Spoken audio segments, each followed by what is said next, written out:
So this is the bonus tier for the Executor event, and it seems like a bit of an arse. It gets a bit easier once you get to 5-star, and I assume even easier at 6 and 7-star. But there is a bit of strategy that can work in your favor here.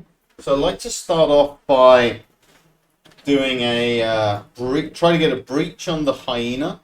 It's important to get the breach on the hyena for your Executor's first turn. Next, I like to stun the soldier, stops him sort of causing any problems. So now we have PX's first turn. We want to target the hyena, well, we have to target the hyena, but we wanted the breach on him, so the mass attack will call all of our bounty hunters to assist, which gets a bit more healing onto the boss, which is important. Like, if boss dies, you're going to have issues. So we're going to just keep trying to keep our boss as healthy as possible throughout the whole fight.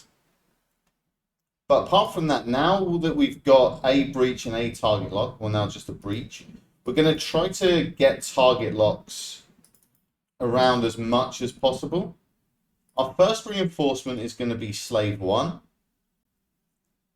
And we're just going to, like, pop some damage around. So we see we've already got a breach here. We don't inflict breach on basic, but we do inflict target lock. So we're going to try and get the target locks going to try and get us to our contract as fast as possible. This is another reason why Slave 1 is a good reinforcement. If they target the Slave 1 first, or at all, like, his counterattacks mean that he can inflict more target locks to the enemy team. And the more target locks, the better. So the first heal, we're definitely going to use that on on a boss, keep him super healthy. I'm going to go in again, just on everyone, keep those target locks going. We really want to get the contract popped as soon as we possibly can. So we're going to get a breach here and a target lock. Going to get another target lock going. Now we have our contract. Now we still don't want boss to die, but we have a bit more wiggle room to that end now. Our next reinforcement is going to be the TIE Bomber. He's going to inflict the burning and the mass dispel, which is going to neuter the damage a bit from all of the guys with the buff from Malevolence. Keep working on Hyena.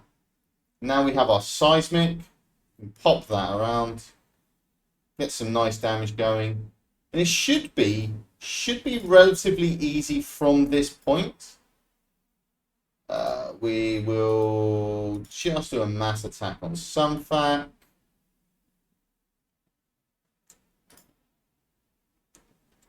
It's really just the opening and it's really just the management until you get to your contract.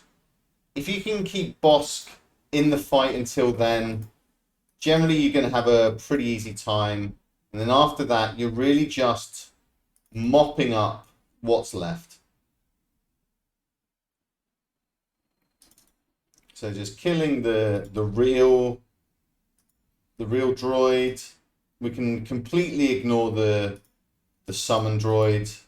And now we're just going to finish off IG-88. Don't even really care too much about them ultimately, because we're in complete control here. And that's how it's done. Super easy once you know how, but can be tricky. And this is with a gear 12 plus 4 BAM. So not even a super heavy BAM there. You can easily get this bonus tier done. Hope you found that helpful.